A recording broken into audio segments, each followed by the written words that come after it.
Hello YouTube, this is OJ Cubing and welcome to my Shengshou 3x3x3 disassembly and reassembly tutorial.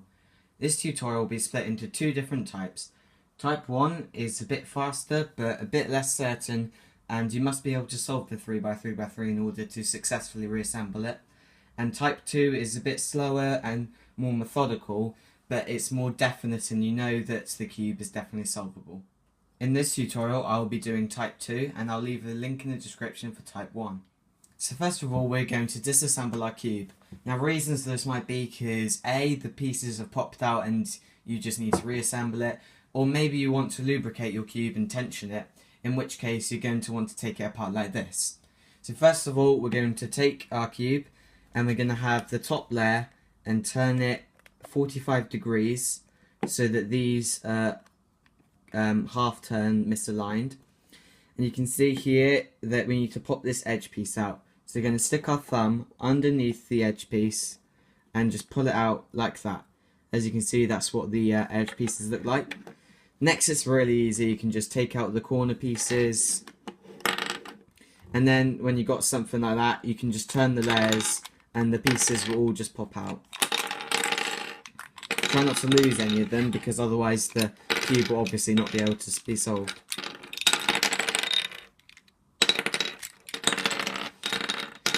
Okay, so now we are left with just the centres and the mechanism that is used for the 3x3x3. So if you want to lubricate your cube so that it sounds less springy, I would recommend using the harder and slower lube and put them in there so that it can get the springs properly. And if you want to tension the cube, then just try and pop the caps off and then get a flathead screwdriver and just put it in there, and you can tighten it and loosen it.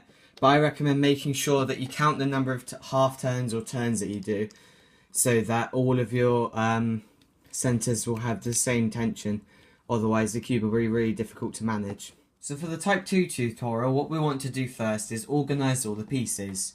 So I'm going to organise them into corners with a white face, corners with a yellow face, edges without white or yellow, edges with yellow, and edges with white. So I'm going to come back and organise those really quickly, and hopefully you'll see how that is done. So here you can see we have the white edges here, we have the neither white nor yellow edges there, and we have the yellow edges there.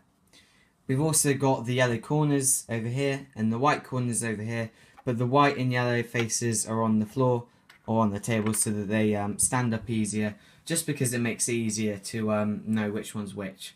So let's get started with the assembly. The first thing you're going to want to do is take all of your white edges. Now we want to make the white cross. We're basically solving this how we'd solve a normal 3x3.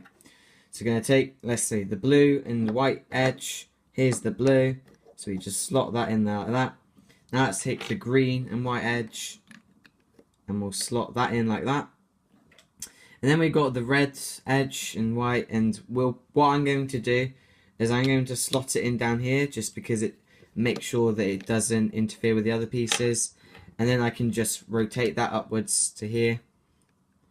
And then we're going to take the same thing with the white and orange edge and slide it down like that. So now we have the cross, and well done, that was the hardest bit of the tutorial over. So next we're going to take our 4 white corners and we're going to take them, and so this is orange and green. So we find the orange and green and we just sit it down like that. Make sure it's like this, and that way it's not going to fall out. You got orange and blue, put that in there. Red and green, we're going to put that in with the red and green. And then we got blue and red, which is going to go in here. So now you can see we have the first layer done, and you could even turn this layer if you wanted to. I wouldn't recommend it, but there we go, it turns. Very unstable at the moment.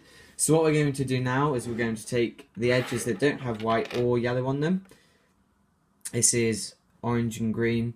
So you're going to find orange and green again. Make sure we put it in the right way around this time. And we're just going to put it at an angle and then it will click down in like that. We'll do the same with the rest of them. So that one's over here, and then this is here.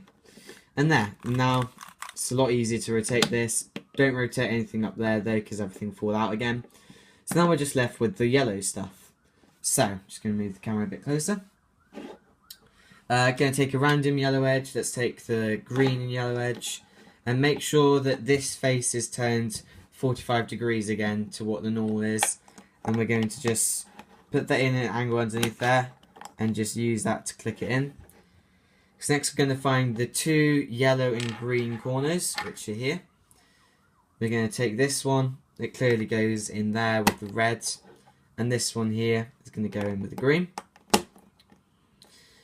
Now we want to put in these two edges, so we're going to find the orange and yellow edge, and slot that in there. This may take a bit of force, but hopefully not too much. And do the same with the red just there. Now we've got just the three pieces left. We're going to take our corners